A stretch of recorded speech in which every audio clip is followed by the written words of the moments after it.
ভূতের গল্প দেওয়া বন্ধু। চরিয়া, ছুটির ঘন্টা পড়ার আগে লাইব্রেরিতে বইটা জমা করে আসি। লাইব্রেরিতে যাবি? কটা বাজে এখন? ওই 3:30 মতো হবে। কেন বলতো? তুই তো জানিস আমাদের স্কুল বাড়িটা আগে রাজবাড়ি ছিল, আর যেখানে এখন লাইব্রেরি ওটা রাজকুমারীর ঘর ছিল। রাজকুমারী ছিল অসাধারণ সুন্দরী, আর তার ছিল খুব পড়ার ঝোঁক, তাই সে দেশ বিদেশ থেকে বই এনে নিজের ঘরে রাখতো।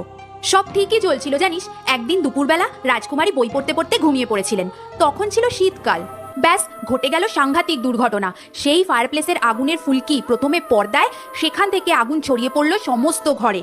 সবাই অনেক চেষ্টা করেছিল, কিন্তু আগুন নেভানো যায়নি, আর সেই আগুনে রাজকুমারী জ্বলে পুড়ে শেষ হয়ে যায়। কিন্তু বই পড়ার ইচ্ছা ওনার আজও যায়নি জানিস। রোজ দুপুরবেলা 3-3:30 নাগাদ ওনাকে লাইব্রেরিতে ঘুরতে দেখা যায়। আধপোড়া শরীরটা নিয়ে না উনি সমস্ত লাইব্রেরিতে ঘুরে ঘুরে এখনো বই পড়েন। কি সাংঘাতিক আর খুব মর্মান্তিকও, তাই না বল? কি বলছিস? তাহলে সেদিন লাইব্রেরিতে ফ্যাস ফ্যাসে গলায় যে আমার কাছ থেকে এই বইটা চাইছিল, ওটা কোনো স্টুডেন্ট নয়, রাজকুমারী।